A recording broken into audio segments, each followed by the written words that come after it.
जाओगे किसी न किसी गृहस्थ के दरवाजे पर। महाभारत शांति पर्व का एक श्लोक आता है कि यथा मातरम आश्रित्य सर्वे जीवति जंतवः। जिस तरह से सारे जीव जंतुओं का आश्रय कौन है? मां है। पिता सारे जीवों का नहीं, ध्यान रखना। आपका नहीं, पिता भी है, नहीं पिता सब जगह नहीं, पिता सिर्फ मनुष्य में है। यहां पर माता पिता संतान के प्रति कर्तव्य का निर्वहन करते हैं। अच्छा जरा बताइए, कुत्ते कुतिया इनके पिता कहां? कोई अता पता है?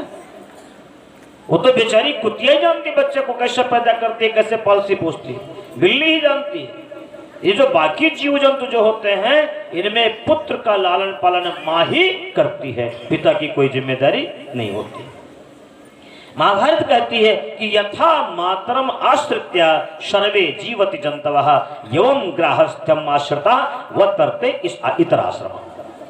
इसी तरह से सारे के सारे आश्रम कहीं ना कहीं आकर के गृहस्थ पर ही अवलंबित होते हैं, यही आकर के टिकते हैं। कितनों चिड़िया उड़े आकाश, लेकिन चारा है धरती के पास। जब भूख लगेगी तो जमीन पर उतरना पड़ेगा, क्योंकि चारा यही है, आसमान में नहीं है। अब बाबा को भूख लगी तो बाबा को एक गृहस्थ का दरवाजा खटखटाना पड़ा। जाकर के कुंडी खटखटाई, भवत भिक्षाम देहि, भवा में भिक्षाम देहि। संत खड़ा है दरवाजे पर, भोजन चाहिए। घर के अंदर से एक महिला की आवाज आती है, बाबा थोड़ा ठहर जाओ, पूजा कर रही हूँ, पूजा समाप्त हो जाए तो आपको भोजन दूंगी। बाबा थोड़ी देर इंतजार करते हैं, फिर आवाज दी, भवत भिक्षाम देहि, भवाम भिक्षाम दे। फिर अंदर से आवाज आई, बाबा बस थोड़ी सी पूजा रह गई, अभी आ रही है। अब बाबा को शक हुआ, ये कौन सी पूजा है? हमारे आपके यहाँ तो जब कोई पूजा करता है तो घर वाले बताते हैं कि वो पूजा में है, कोई है, पूजा करने वाला नहीं बताता। बाबा को शक हुआ, ये कौन सी पूजा है कि पूजा भी करती जा रही, बीच बीच में सवाल जवाब भी करती जा रही। तो बाबा ने जो दरवाजे में जो दराज होती है दो पटरा के बीच में, उसमें आंख डाल करके झांक कर देखा, तो देखा तो वो पूजा नहीं कर रही थी, वो अपने पति को भोजन करा रही थी। लो एक रोटी और ले लो, बाहर जा रहे हो, पता नहीं कुछ मिले वहां खाने को न मिले, और पेट भर गए, नहीं और खा लो। अपने पति को भोजन करा रही थी। अब बाबा को लगा, अरे संत से सिद्ध से झूठ बोल रही है, अपने पति को भोजन करा रही है और हमको बता रही है कि पूजा कर रही है, अभी आने तो बताता। अब वो बेचारे जब अपने पति को भोजन करा चुकी तो थाल में भोजन लेकर के निकली, दरवाजा खोला बाबा के सामने, बाबा आइए बैठिए, प्रसाद लीजिए। आप बाबा प्रसाद लेंगे, अपना गुस्सा दिखाओ। बाबा ने कहा, नादान, सिद्ध पुरुष से झूठ बोलती है, पूजा कर रही, अपने पति को भोजन करा रही है और कह रही पूजा कर रही। ऐसे आंखें काढ़ा बाबा ने, तो वो हंसने लगी। उसने कहा, बाबा ऐसे आंखें क्यों निकाल रहे हो, मेरी तरफ ऐसे क्यों घूर कर देख रहे हो? ना हम बला कहा। उसने कहा कि ना हम बला कहा, मैं वो बकुली नहीं हूं जो तुम्हारे देखने से जल करके भस्म हो जाऊंगी। इसे इतने गुस्सा से हमारी तरफ क्यों देख रहे हो? अब बाबा को बेचारे को तो जैसे शाक लगा उनको है। बाबा ने कहा, अब बाबा सोच में डूब गए कि अरे जब मैं बगुली जो जली थी वहां भस्म हुई थी, वहां मेरे सिवा और कोई था ही नहीं, इसको कैसे पता चला? बाबा ने थाली किनारे रख दी। बाबा का, बेटा बताओ तुम कौन सी साधना करती हो जो तुमको यहां बैठे बैठे पता चल गया कि मैं बगुली भस्म करके आ रहा हूं? उस महिला ने कहा, बाबा जी मेरा भगवान मुझे बुला रहा है, मेरी पूजा अधूरी रह गई, मुझे फिर जाना है, आप भोजन कर लीजिए और उसके बाद अगर आपको इसकी जानकारी प्राप्त करनी है तो आप बाजार में चले जाइए। वहाँ बाजार में, हाँ वहाँ चले जाइए, वहाँ पर एक जारजली नाम के बनिया बाबा हैं, वो वैश्य हैं, आप उनके पास चले जाइए, वो सब बता देंगे तुमको। कहा जारजली वैश्य के पास चले जाओ, सब बता देंगे। अब बाबा ने भोजन किया, ज्यों वहाँ से उठे, झोला उठाया, आगे बढ़ लिए, गए बाजार में। अब बाजार में पहुंचे तो बनिया का कोई हुलिया भी नहीं पूछा था कि आप तोंद वाला है कि बिना तोंद वाला, गाड़ी मूछा है कि नहीं है, उसके दुकान का है कि है, ये बात भी ज्यादा नहीं की, बस जारजली नाम सुन लिया। अब बाजार में घूम रहे थे, तब तक एक बनिया ने दूर से आवाज दिया, अरे बाबा जी आइए आइए, इधर आइए इधर आइए, वो बहन ने भेजा है, वो हमारे पास ही भेजा होगा, मैं ही जारजली वैश्य हूँ। बाबा ने कहा, ये क्या तमाशा है? वो घर में चूल्हा चौका करने वाली महिला वो जान जाती है कि मैं बबुली जला करके आया हूं, और ये दुकान पर बैठकर डाणी मारने वाला बढ़िया ये जान जाता है कि उस बहन ने भेजा है मेरे पास। तो यहाँ तो सारे के सारे त्रिकाल लग गए, घर के काम में लगे। अब बाबा जी जब वहां पहुंचते हैं तो उसने दौड़ करके बाबा जी के चरण छुए, गद्दी पर बिठाया, अपना पास में बैठ गया। ये बाबा जी बैठिए, आसन ग्रहण कीजिए। बैठे तो बाबा जी ने कहा बस अब आप यही बता दीजिए कृपा करके कि आपकी कौन सी साधना है जिसके जरिए आप सब लोग इतना जान जाते हैं, ये सब पता है आपको।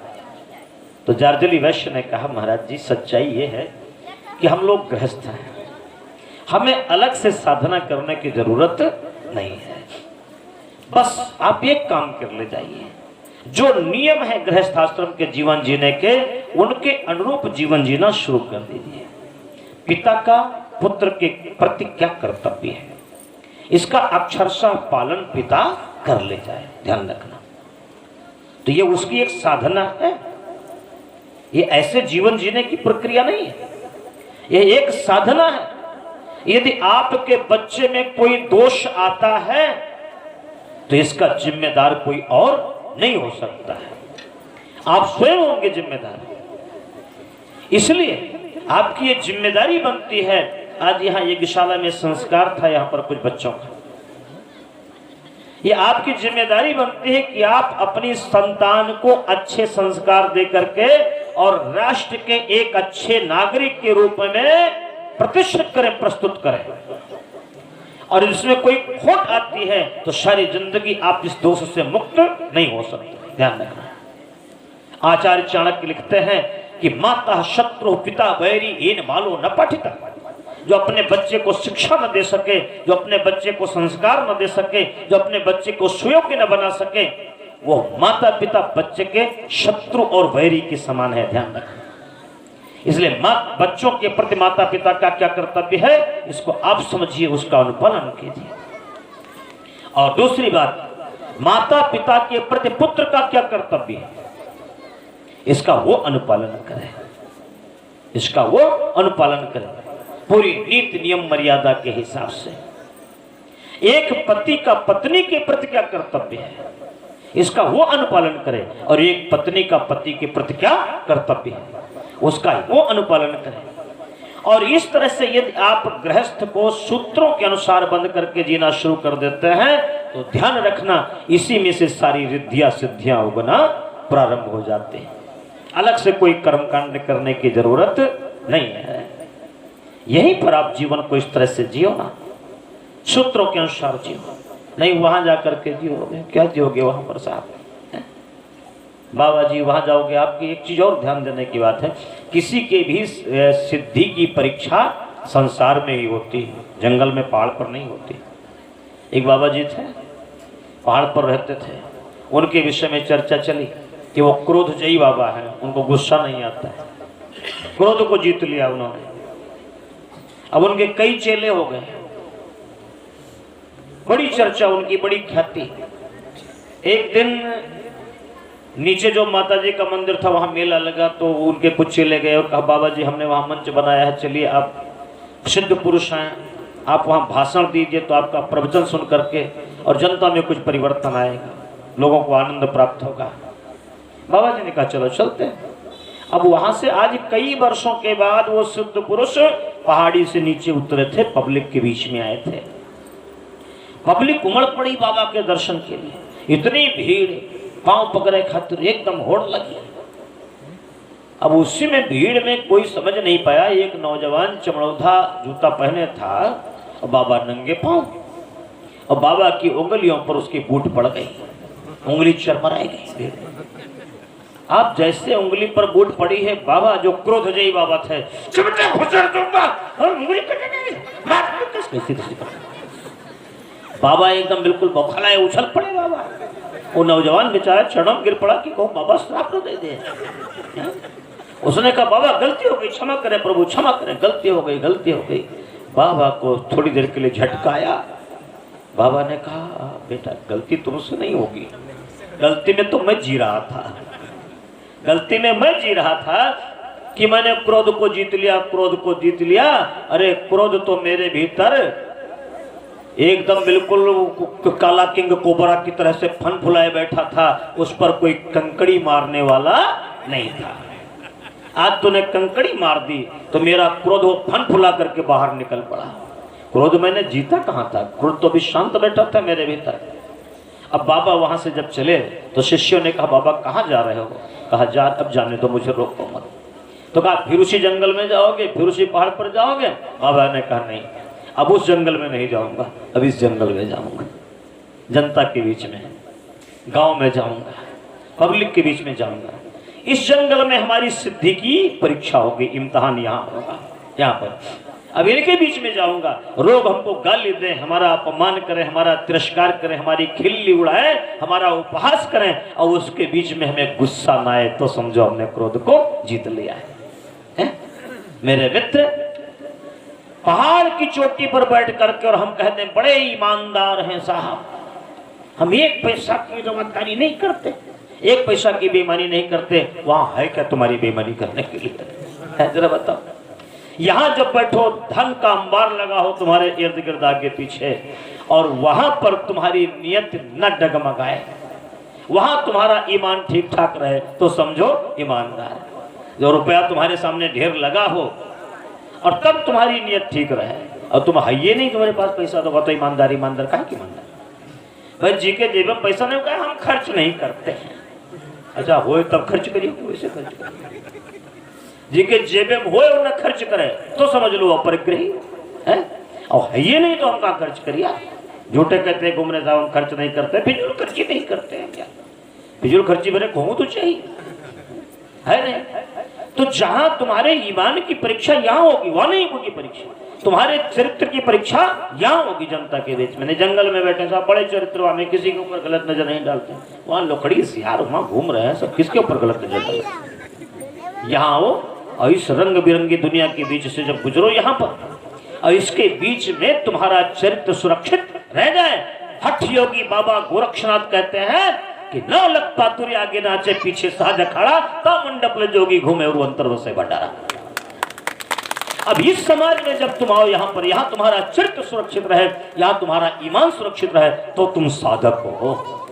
वहां अपनी कौन सी साधना की सिद्धि का परिचय दोगे? इनके बीच में आओ, इस दुनिया में जब टहलो यहाँ पर, और यहाँ अपने आप को, अपनी सिद्धि की परीक्षा यहाँ पर दो। मेरे मित्रों, बाबा ने कहा इनके बीच में जाता हूँ यहाँ पर, तो सारी परीक्षाएं यही होती हैं। जार्जली वैश्य ने कहा महात्मन, यहाँ संसार में अपना कर्म करते हुए, इसी को कर्मयोग कहा जाता है ना। गीता में कोई चाहे जो हो, योगी हो, संत हो, सन्यासी हो, कर्म तो सबको करना पड़ता है? कर्म तो सबको करना पड़ता है, कर्म से कौन अलग हो सकता है? लेकिन कर्म हमारा कर्मयोग तब बनता है जब उसको हम उत्कृष्ट विचारणा के आधार पर भावनात्मक क्षेत्र की गंभीरता में करना शुरू कर देते हैं, तो वो कर्म हमारा कर्मयोग बन जाता है जब वहां से आप शुरू करते हैं। और वैसे नहीं होता, क्योंकि गीता में एक बात भगवान श्री कृष्ण समझाने का प्रयास किया, अर्जुन को कहा अर्जुन कर्म तुम कोई अपनी मर्जी से नहीं कर रहे हो, कर्म करना तुम्हारी विवशता है। पेट दिया है तुमको भगवान ने, तो पेट भरना तुम्हारी विवशता है, ध्यान रखना। इससे तुम वंचित नहीं रह सकते, ना ही हम निवर्ता बरते हैं। अच्छा निवर्ता बरते होता तो न खाई हो, तो इतना खाओगे जितना बिना बरते मन नहीं खाता रहो। भरोगी यार पेट में कुछ ना कुछ, ये धर्म है तुम्हारा शरीर का, इसका पालन के बिना कहाँ छुट्टी है?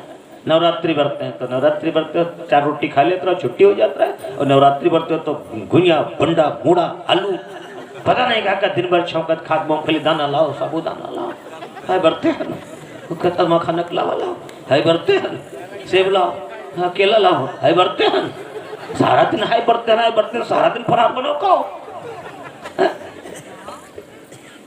और बढ़ते बढ़ते हम चिल्ला दो। तो मेरे मित्र तुम बढ़ते रही हो तो हूँ कुछ ना कुछ पेट में भरे का जरूर पड़ी। रोटी दाल नहीं चावल नहीं भरोगे तो की जगह पर पता चला कि 35 रुपये रोज खाते हो, अब 350 रुपये रोज बैठा हो तो बरते। लेकिन खाओगे जरूर, पेट में भरोगे जरूर, बिना भरे छुट्टी नहीं है।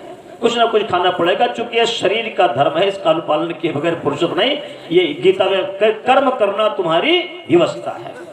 तुम्हारे पास नाक है तो सांस लेना तुम्हारी व्यवस्था है, हाथ है तो कुछ करना तुम्हारी व्यवस्था है, पैर है तो चलना तुम्हारी व्यवस्था है, आंख भगवान ने दी है तो देखना तुम्हारी व्यवस्था है, और कान भगवान ने दिए हैं तो सुनना तुम्हारी व्यवस्था है, जिह्वा भगवान ने दी है तो बोलना तुम्हारी व्यवस्था है। तो बोलोगे जरूर। अब ये तुम्हारी, अब कर्मयोग इसमें कहां से पैदा होता है, अब ये जानने की बात है। ये गंभीर विषय वो ये है, ये तुम्हारा कर्मयोग तब बन जाता है। ध्यान रखना, देखना तो तुम्हारी व्यवस्था है, लेकिन ये तुम्हारी व्यवस्था नहीं है कि तुम देवी देवताओं के चित्र देखो कि हीरो हीरोइन के चित्र देखो, ये तुम्हारी व्यवस्था नहीं।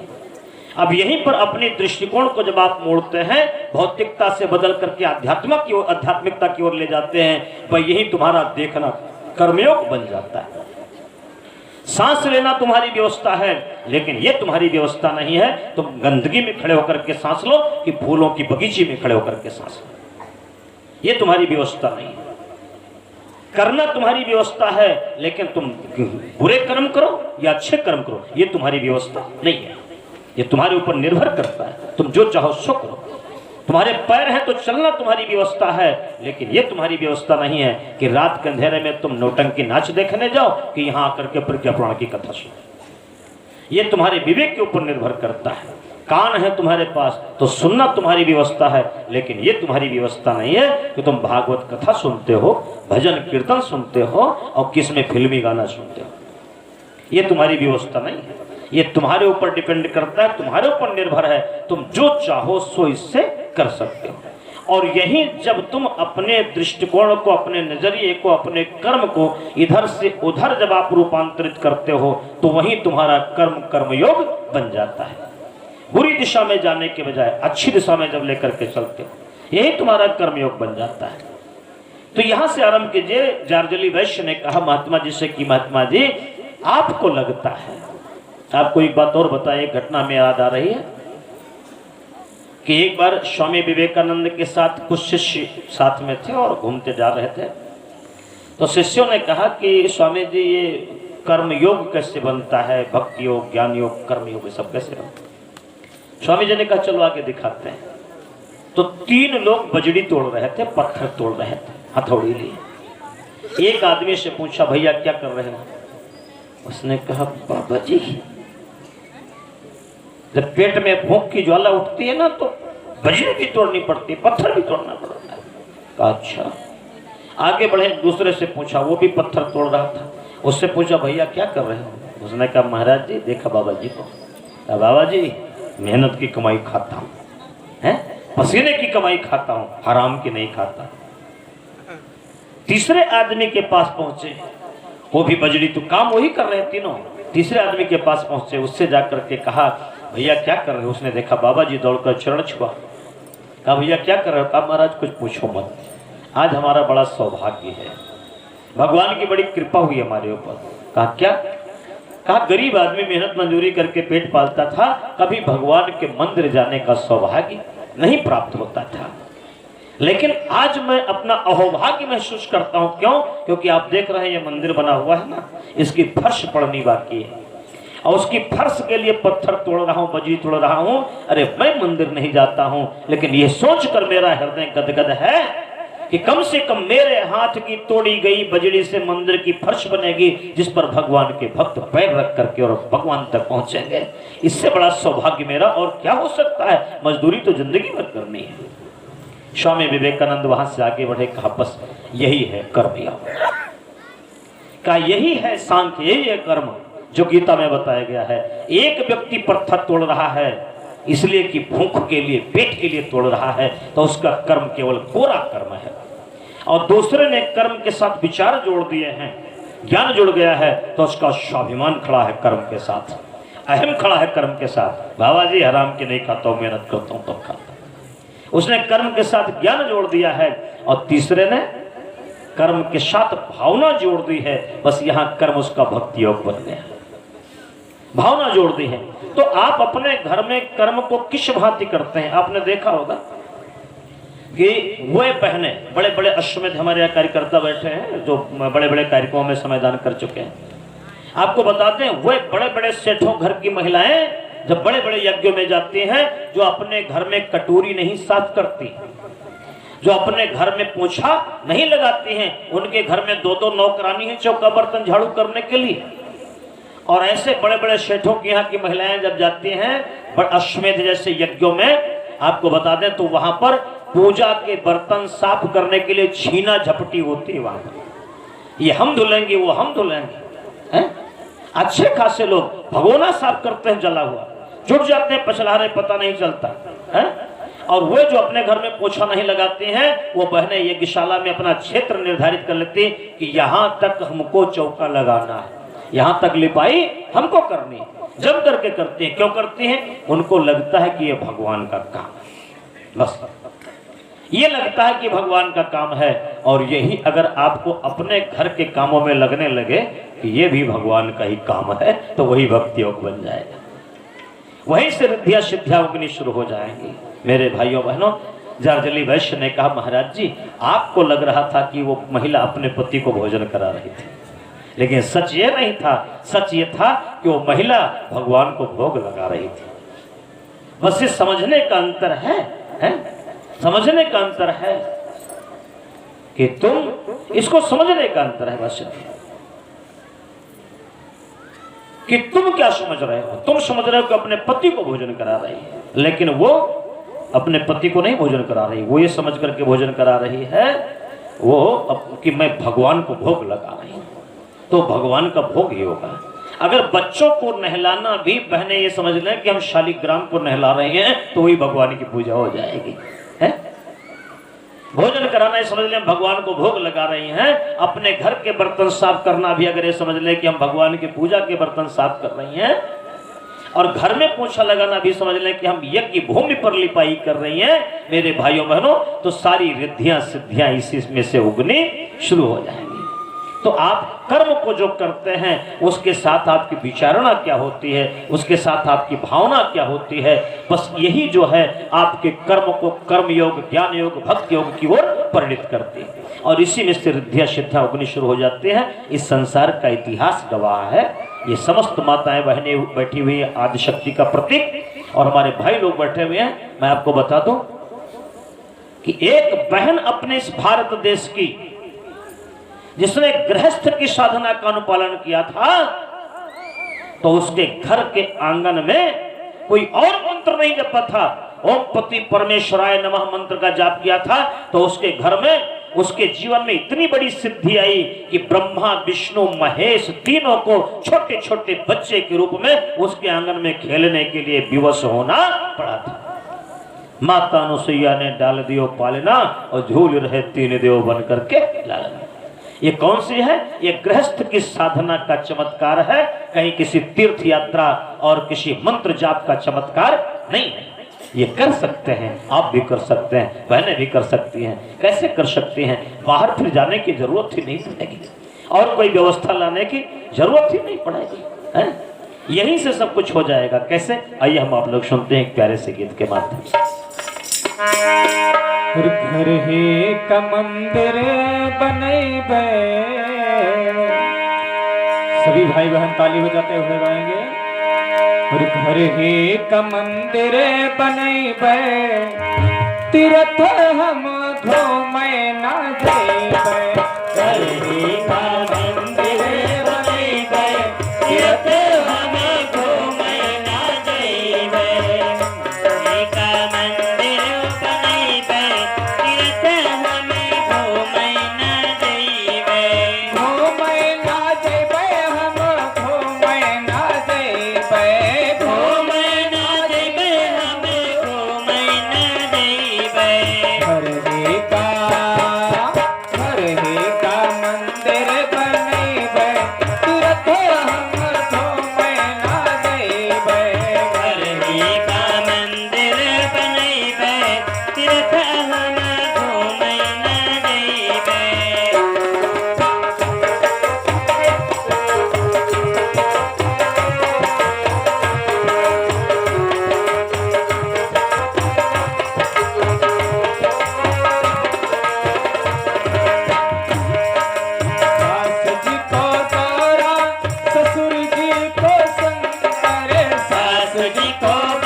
पति जी को तिसड़ो बनैबै तीरथ हम घूमै ना जैबै पति जी को बिसड़ो बनैबै तीर्थ हम घूमै न जैबै घर ही का मंदिर बनैबै तीरथ हम घूमै ना जैबै हरही का मंदिर बनैबै तीर्थ हम घूमै न जैबै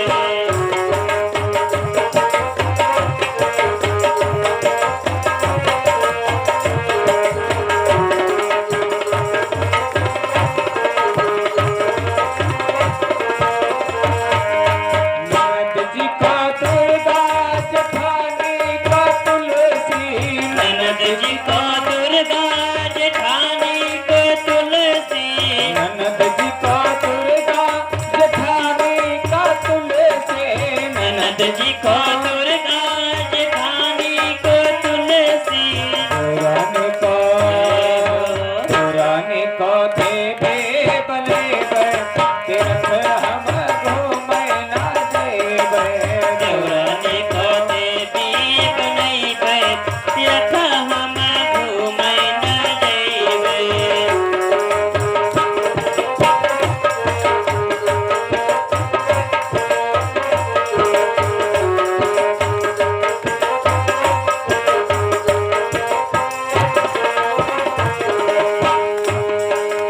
अपने देवर का पुजारी बनैबै अपने देवर का पुजारी बनैबै अपने देवर का पुजारी बनैबै अपने देवर का पुजारी बनैबै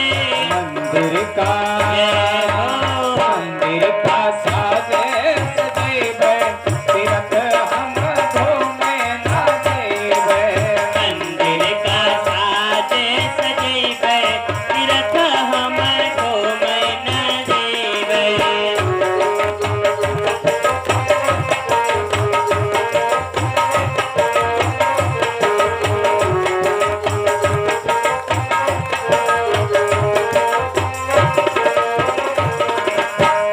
प्रेम सुमले मले माली सलैबै प्रेम सुमन में माली जलैबै प्रेम सुमले मले माली सलैबै प्रेम सुमन में माली जलैबै नेह के डाले सजैबै नेह के डाले सजैबै तीरथ हम घूमै ना जैबै नेह के डाले सजैबै तीर्थ हम घूमै न जैबै हरही का मंदिर बनैबै तीरथ हम घूमै ना जैबै हरही का मंदिर बनैबै तीर्थ हम घूमै न जैबै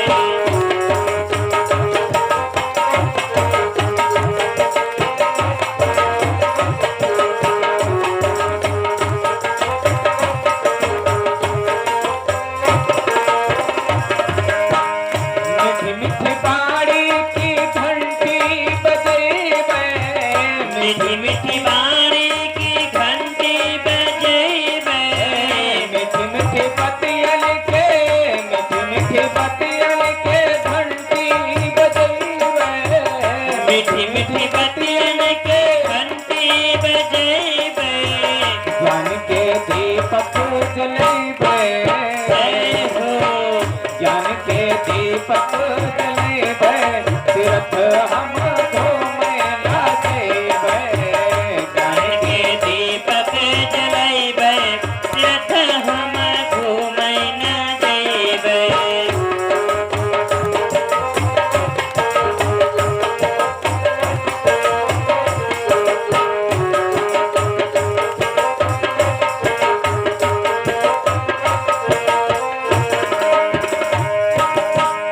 पर वो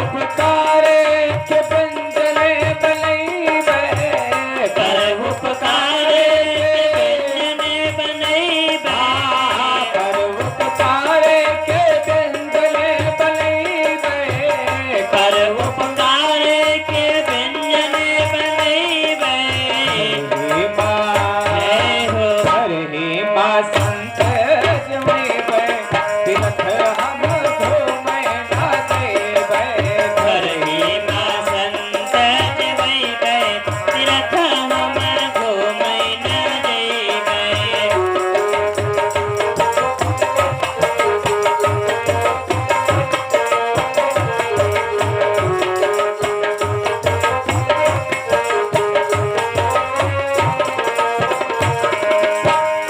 अपने ललले का लव कुश बनैबै अपने ललन का लब कुश बनैबै अपने ललले का लव कुश बनैबै अपने ललन का लब कुश बनैबै सीता स्वयं बनी जइबै हो सीता स्वयं बनी जइबै तीरथ हम घूमै ना जइबै सीता स्वयं बनि जइबै तीरथ हम घूमै न जइबै घूमै ना जइबै हम घूमै ना जइबै घूमै न जइबै हम घूमै न जइबै हरि का मंदिर बनैबै तीरथ हम घूमै ना जइबै हरि का मंदिर बनैबै तीरथ हम घूमै न जइबै तीरथ हम घूमै न जइबै तीरथ हम घूमै न जइबै बोले श्रीमद् पावन प्रज्ञा पुराण की जय तीर्थ हम घूमे न जेबे घर का मंदिर बनेबे लेकिन कब कैसे मंदिर बनेगा इसमें कुछ बातें बताएगी ये मंदिर तब बनेगा जब गीत गाया जा रहा था ना कि वो सासू जी का गौरा और ससुर जी का शंकर और पति जी का विष्णु बनेबे और यहाँ कहा था कि सासू जी का झोंटा और ससुर जी का सोंटा है और पति जी का बेलना देखेंगे अब तब कैसे घर मंदिर बनेगा भाई घर तब मंदिर बनेगा जब अपने घर में रहने वाले व्यक्तियों को हम देवी और देवता के रूप में प्रतिष्ठा प्रदान करेंगे तब बात बनेगी और बस यही इतना सा कर्तव्य बोध हो जाए तो गृहस्थ आश्रम हो जाए गृहस्थ स्वर्ग जैसा सुंदर हो जाए एक बात हम निवेदन करना चाहेंगे विषय तो बहुत लंबा है परिवार खंड इतना विषय है कि अगर 2 दिन इस पर बोला जाए कंटिन्यू तो भी पूरा नहीं पड़ेगा लेकिन कुछ नियम हम बताना चाहेंगे आप सबको आप सब लोग जानते हैं बहुत बार यहाँ कथा हुई है वो ये बताना चाहेंगे एक तो जो परिवार शब्द है ना वो हमारा जो एक परिकर है हमारे आसपास जो लोग रह रहे हैं लोग उनसे परिवार बना है और दूसरा चीज परिवार में चूंकि हम सब लोग परिवार के हैं ना ये अपना गायत्री भी तो परिवार ही है गायत्री परिवार भी तो है आप ध्यान रखना आप कभी परिवार को मैं निवेदन करना चाहता हूं कि परिवार को परिवार ही बने रहने देना परिवार को कभी संगठन मत बनाना ध्यान रखना परिवार को कभी संगठन की दृष्टि से मत विकसित करना परिवार को परिवार ही बने रहने देना क्यों क्योंकि संगठन का आधार कानून होता है संगठन का आधार जैसे राजनीतिक पार्टियां होती हैं समाज सेवी संगठन होते हैं तो जैसे एनजीओ होते हैं तो संगठन का आधार कानून होता है और परिवार का आधार प्रेम होता है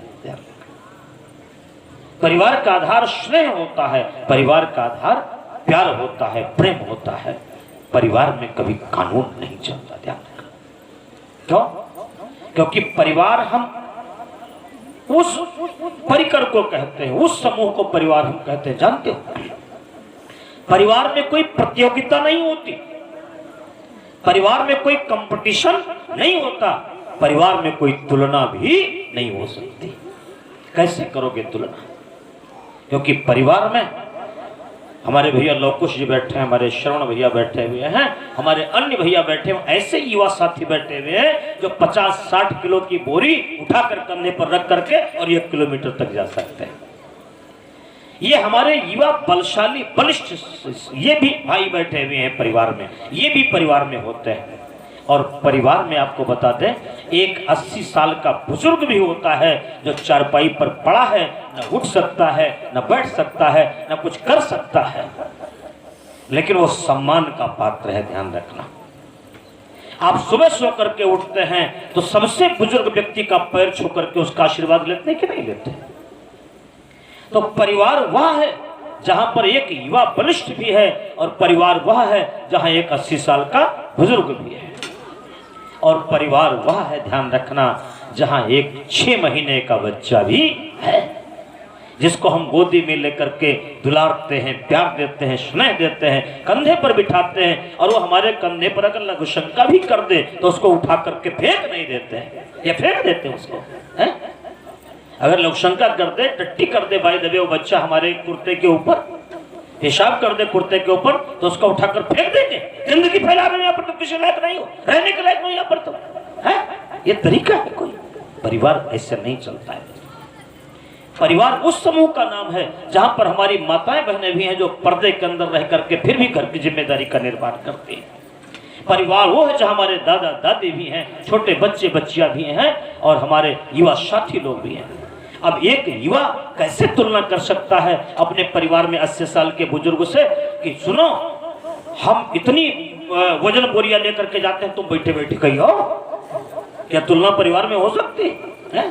हम मेहनत करते हैं और तुम बैठे बैठे खाओगे। और परिवार में ये भी कंपटीशन नहीं हो सकता है। परिवार में 3-4 लोग हैं ना, परिवार में कोई मोटा भी होगा, कोई पतला भी होगा, कोई छोटा भी होगा, कोई बड़ा भी होगा। हो सकता है कोई 2 रोटी खाए पेट भर जाए, हो सकता है कोई 4 रोटी ऐसी जाए तो हम पेट न भरे, उसकी पर्सनालिटी उस स्तर की हो सकती है। अब तुम कानून लेकर कैसे चलोगे भाई, हम 3 रोटी खावा है और सबके खाते 3 रोटी है, तुम छाप यूं तो छा, गलत बात है, ये गलत बात है। वो छाप के 4 रोटी कैसे खा गया यार, है? ये छोड़। अब ये कानून तुम संगठन पर तो लाद सकते हो, लेकिन ये कौन कानून परिवार पर नहीं लाद सकते। इसलिए मैं निवेदन करता हूं कि परिवार का आधार स्तंभ, परिवार की धुरी कौन है? स्नेह है। परिवार की धुरी प्यार है, परिवार की धुरी प्रेम है, जिस पर पूरा का पूरा परिवार निर्भर करता है। और एक चीज और है परिवार में, ध्यान रखना, परिवार में हम ये तुलना नहीं कर सकते उन्होंने हमारा हाल पूछा कि नहीं पूछा। हर आदमी का विवेक अपने स्तर का है, हर आदमी की सोच अपने स्तर की है, लेकिन यदि हमारे भीतर संवेदना है तो परिवार यहाँ होता है मेरे भाइयों बहनों, कि जहाँ पर अगर हमारे परिवार के किसी व्यक्ति की उंगली में दर्द है तो उसकी छटपटाहट हमें महसूस होनी चाहिए, तो परिवार बनता है। और इस स्तर पर जब आप उतर करके आएंगे तो ध्यान रखना, परम पूज्य गुरुदेव का सद्वाक्य है कि प्यार और सहकार से भरा पूरा परिवार ही धरती का स्वर्ग होता है। फिर आपको स्वर्ग बाहर ढूंढने की जरूरत नहीं पड़ेगी, स्वर्ग आपके घर में कण कण में उतरता हुआ परिलक्षित होगा, यहीं पर दिखाई देगा। फिर आपको बाहर खोजने की जरूरत नहीं। ये शास्त्र, ये वेद, ये पुराण, ये धर्म ग्रंथ हमको आपको बताते हैं ना सर, जिंदगी कैसे जी, आपका अपनी माँ के प्रति, अपने पिता के प्रति क्या कर्तव्य है, उसका अनुपालन हम कर पा रहे हैं कि नहीं कर पा रहे। हम रामायण पढ़ते हैं, प्रातः काल उठ के रघुनाथा माता पिता गुरु नावई माथा, और अपने घर में हमारे बुजुर्ग बैठे उनको प्रणाम करने में हमको अपनी इंसल्ट महसूस होती है।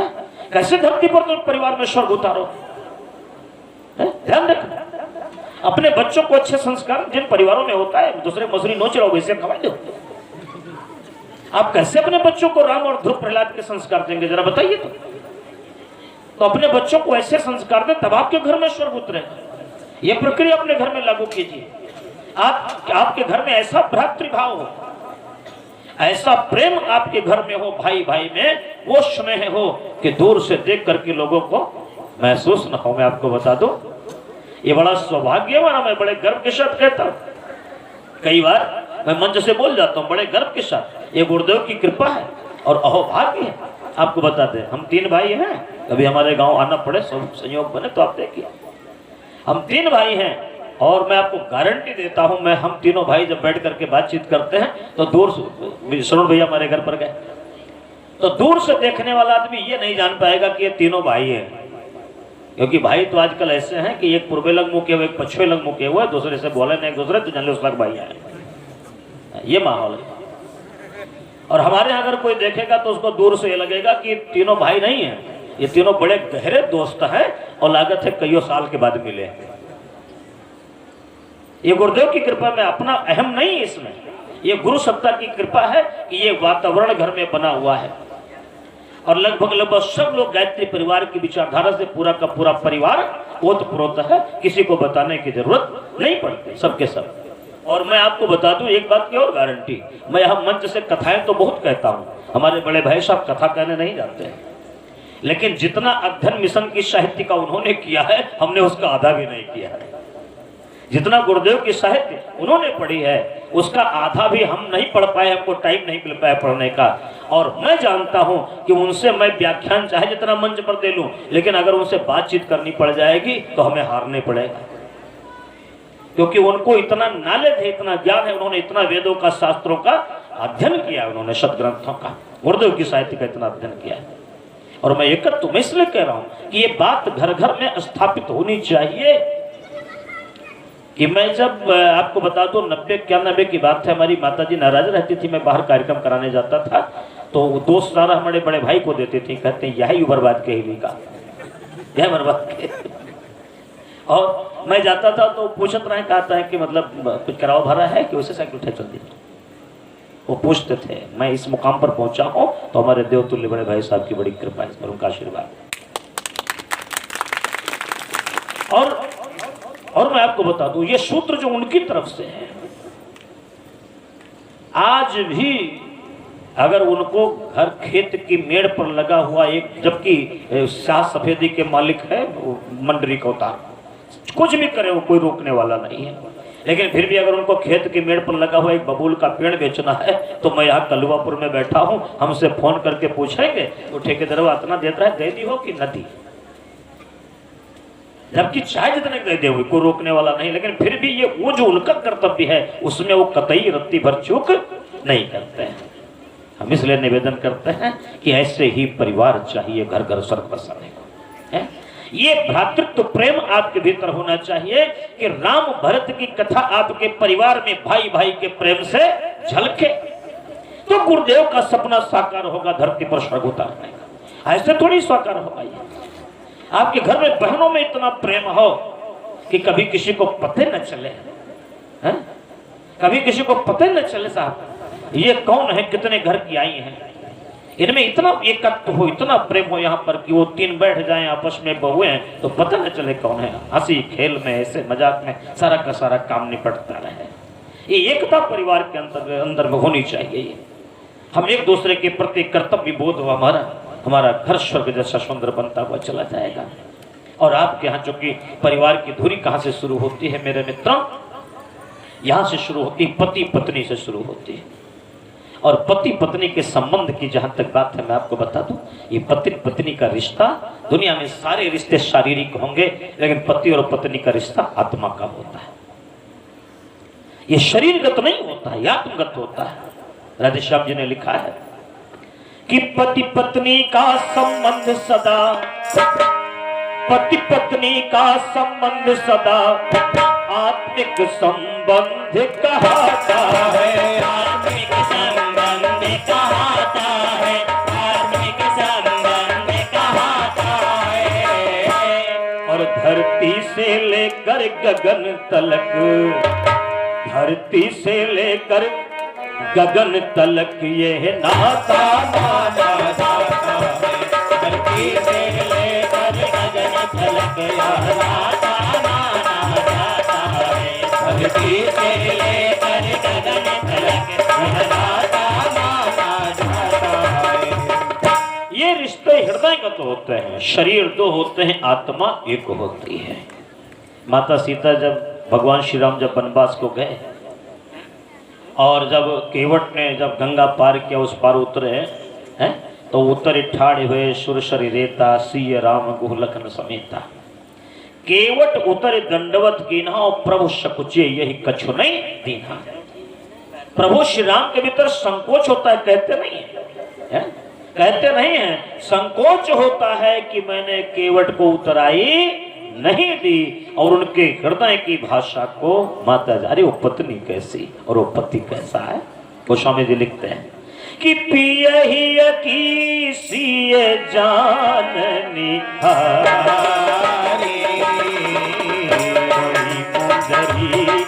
मन पूजित उतारे,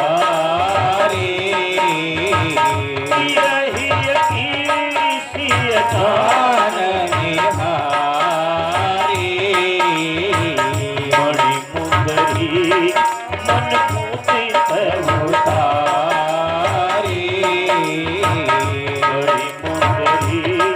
मन पूजित उतारे। पति पत्नी असली वे हैं जो एक दूसरे के हृदय की बात को बिना बताए समझता है। ये हृदयगत आत्मिक संबंध होता है मेरे भाइयों बहनों, साधारण संबंध नहीं है। इसमें एक दूसरे के प्रति अपने कर्तव्यों का निर्वहन कर सके ठीक ढंग से, शायद कर पाते हैं कि नहीं कर पाते हैं।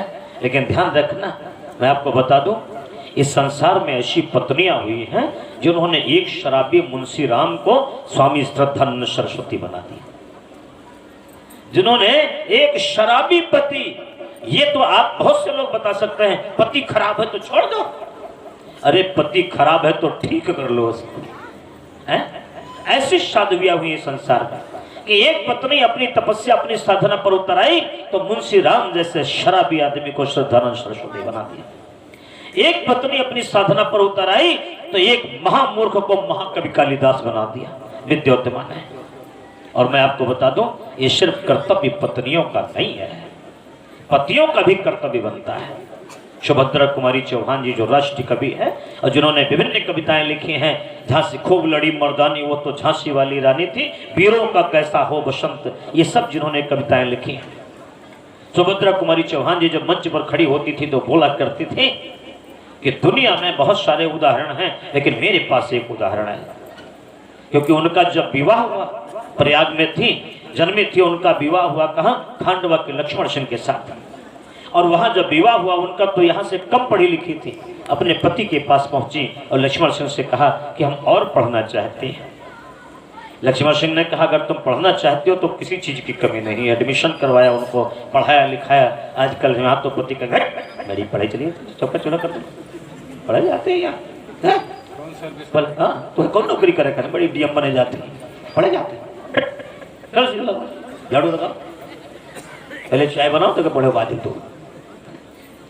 लेकिन लक्ष्मण सिंह, अब उस जमाने की बात है जब आजादी का आंदोलन चल रहा था, उस जमाने में लक्ष्मण सिंह ने सुभद्रा कुमारी चौहान को ग्रेजुएट कराया, ग्रेजुएशन कराया था।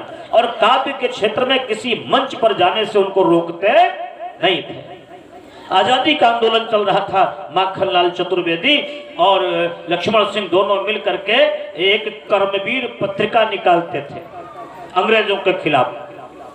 और उस पत्रिका में आपको बता दें उसका संपादन करते थे। जब माखनलाल चतुर्वेदी को जेल हो जाए तो उसका संपादन लक्ष्मण सिंह संभालते थे, लक्ष्मण सिंह को जेल हो जाए, अंग्रेज पकड़ ले जाए तो माखनलाल चतुर्वेदी संभालते थे। ये उधर। और सुभद्रा कुमारी चौहान आजादी की लड़ाई में जेल तक गई है, आजादी के आंदोलन में, और कहा करती थी कि मेरे कोई ऊंचाई तक पहुंचाने वाला अगर कोई है तो हमारे पति देवता है। तो ध्यान रखना, ये पतियों का भी कर्तव्य होता है पतियों के प्रति कि उनको आप हर क्षेत्र में आगे से आगे बढ़ाइए। आप बढ़ रहे हैं तो उनको आप पंगु क्यों बनाए हुए हैं भाई, उनको लंगड़ा लूला काहे बनाए हुए?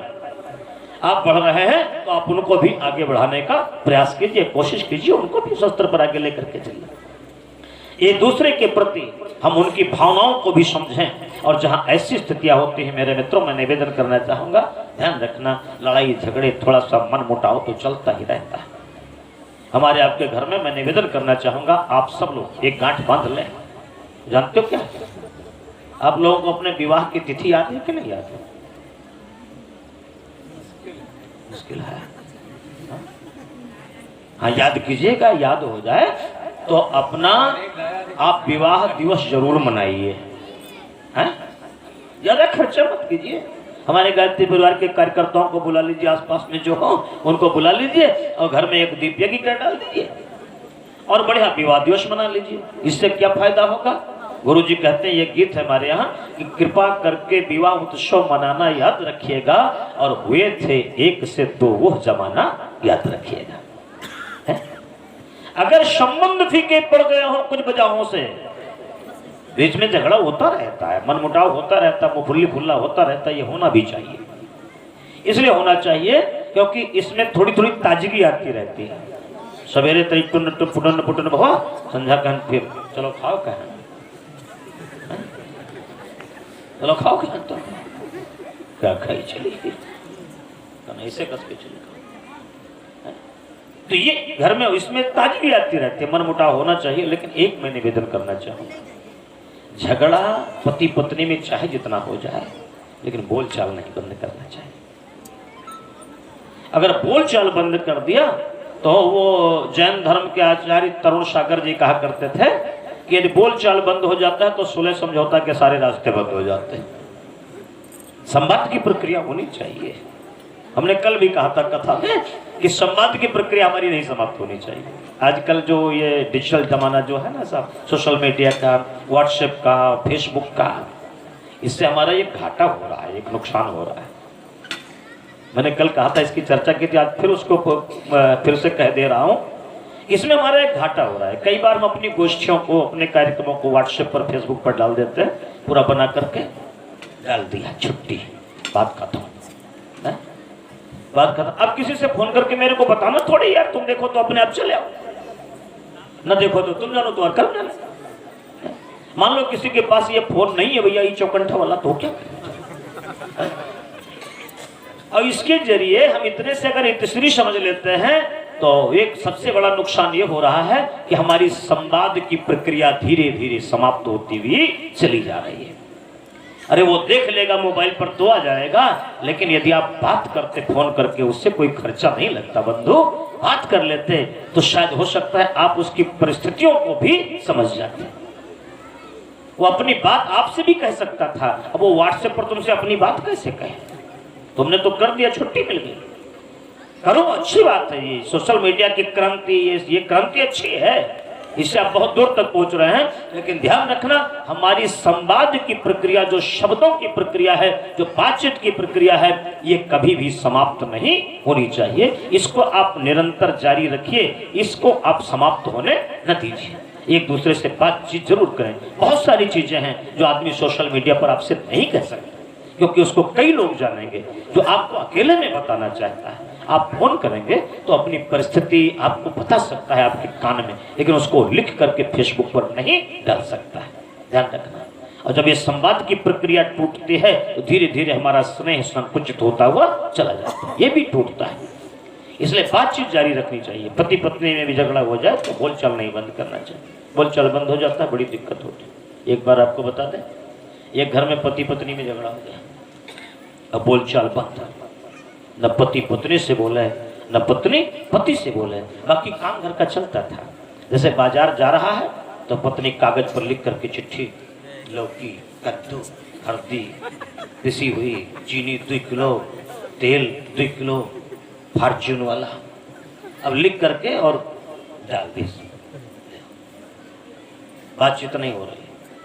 अब वो पर्ची उठे पढ़े, वे बाजार से लाए सामान, ले जाओ। न वो उनसे बोल रहे, न वो उनसे बोल रहे। अब काम हो रहा था सब, खाना खाए बैठा, तरिया किसका है, खा ले, उधर चले गए, उधर चले गए, बातचीत कोई नहीं, लेकिन चलो काम धाम चल रहा था। लेकिन एक जटिलता था भाई, एक दिन ऐसी घटना घटी, पति को भी कुछ जरूरत हो तो लिख करके कागज पत्नी की तरफ कहा दे, याद बिरही बनाए हो, वो बना दी, खाओ तो। अब ये लिखा पढ़ी में तो काम चलता था, लेकिन भाषा नहीं थी, बोलते नहीं थे एक दूसरे से। एक दिन पति महोदय को सुबह सुबह 6 बजे ट्रेन पकड़नी थी, तो पति महोदय ने एक कागज पर लिख करके पत्नी की तरफ सरका दिया, मुझे 4 बजे उठा देना क्योंकि मुझे 6 बजे ट्रेन पकड़नी है। अब वो कागज लिख करके डाल दिया पत्नी की तरफ, पत्नी कागज पढ़ा, रख लिया, और सुबह पति महोदय सुबह उठे 8 बजे। अब 8 बजे जब सो करके उठे तब अब वो तलमलाए, अब जुबान खोलनी पड़ी। कहाँ है कि सवेरे 4 बजे जगा दी हो, ना जगाए तो पत्नी ने कहा हमरे कहे ठतो। अब उसको भी बोल ली, जब ये बोले तो वो बोली हमरे कहे ठतो, कहे नहीं रहो, लिख के दे रहो कि सवेरे 4 बजे जगा दी हो। तो देखो बिछौना पर पर्ची पड़ी कि नहीं पड़ी, ऊपर लिखा है कि उठो 4 बजे गए हैं, पर्ची पड़ी कि नहीं पड़ी। मेरे मित्रों, अगर संवाद की प्रक्रिया टूटी तो इन मुसीबतों का सामना गृहस्थ को करना पड़ सकता है। इसलिए संवाद की प्रक्रिया परिवार में टूटनी नहीं चाहिए। पति पत्नी में कितने भी झगड़े हो जाए, लेकिन बोल चाल चलो, गुस्सा के बोलो, ना खाना नहीं करो, लेकिन बोलो जरूर है। दोनों लोग, तुम गुस्सा के कहो सब्जी लाओ ना बनी ना, लेकिन बोलो। तो ये बोलचाल की भाषा जीवन में अपने बनी रहनी चाहिए। मैं निवेदन करता हूं, और जहां ऐसे संस्कार होते हैं, जहां ऐसा माहौल होता है मेरे प्रिय मित्रों, बिल्कुल जहां राम जैसे पुत्र होंगे, दशरथ जैसे पिता होंगे, और राम जैसे पति होंगे, सीता जैसी पत्नी होगी, वहां पर घर धरती के स्वर्ग बनते हुए दिखाई देंगे। अलग से स्वर्ग लाने की जरूरत नहीं है। गुरुदेव ने पहली अखंड ज्योति पत्रिका लिखी थी। परम पूज्य गुरुदेव की पहली अखंड ज्योति पत्रिका थी, जिसके उसमें बना हुआ था, जिल्द पर भगवान श्री कृष्ण खड़े थे, उंगली में चक्र था, और उसमें एक बात गुरुजी ने लिखी हुई थी। उसमें लिखा था कि संदेश नहीं मैं स्वर्ग लोक का लाई, संदेश नहीं मैं स्वर्ग लोक का लाई, इस धरती को ही स्वर्ग बनाने आई। ये गुरुदेव की का चिंतन है, उनकी विचारधारा है कि ये संसार कैसे स्वर्ग बने। गृहस्थ आज जो अपने आप को भ्रमित और दीनहीन महसूस कर रहा है, इसके भीतर का देवत्व जागृत हो, धरती स्वर्ग जैसी सुंदर बने, परिवार हंसते खिलखिलाते हुए दिखाई दे, तो परम पूज्य गुरुदेव का संकल्प साकार रूप ले धरती पर, मनुष्य में देवत्व का उदय, धरती पर स्वर्ग का अवतरण, ये साकार होता हुआ दिखाई दे। ये कब होगा? जब इन सूत्रों को हम आप लोग आत्मसात करेंगे, अपने भीतर की अहमन्यता को गला करके, अपने भीतर की तृष्णा को छोटी करके, और पूरे परिवार के साथ, पूरे परिवार परिकर के साथ, स्नेह के साथ, प्यार के साथ, ममत्व के साथ जीने का प्रयास करेंगे। सहकारिता, शालीनता, सुव्यवस्था जैसे गुणों को अपने घर में हम स्थापना देंगे, स्थायित्व देंगे, तो निश्चित तौर पर ऋषि का संकल्प साकार होता हुआ दिखाई देगा। इसी शुभकामना के साथ आइए एक प्यारा सा गीत श्रवण करते हैं, फिर हम आप लोग दिव्य की ओर बढ़ेंगे। हे धरती के रहे वालों, धरती को स्वर्ग बनाना है, धरती के रहने वालों, धरती को स्वर्ग बनाना है, स्वर्ग कहीं यदि ऊपर तो उसको इसे धोकर लाना है, धरती के रहने वालों।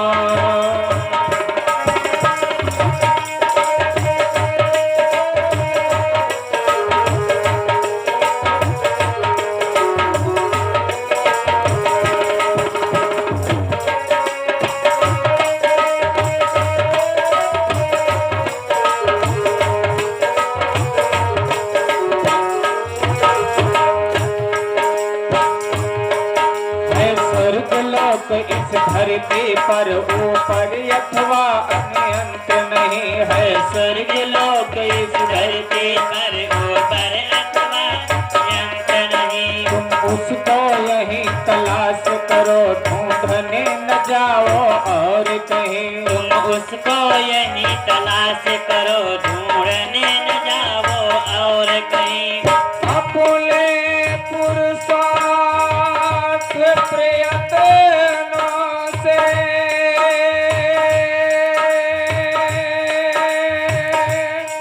कर दो उसका निर्माण, यही आशा का संदेश तुम्हें भूमंडल पर फैलाना के रहने वालों धरती को स्वर्ग बनाना है धरती के रहने वालों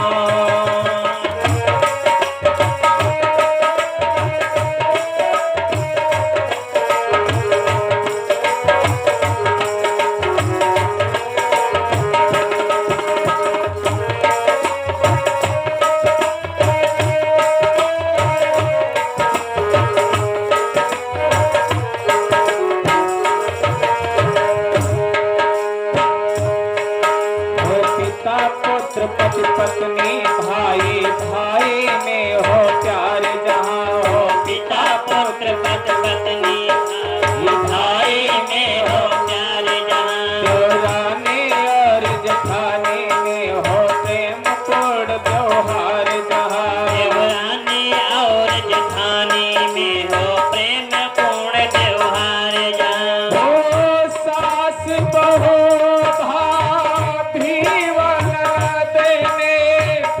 कभी नहीं तकरार जहाँ ऐसे परिवार बना करके से परिवार बना करके घर घर में स्वर्ग बुलाना है धरती के रहने वालों धरती का स्वर्ग बनाना है धरती के रहने वालों धरती के रहने वालों धरती के रहने वालों बोले श्रीमद् पावन प्रज्ञा पुराण की जय।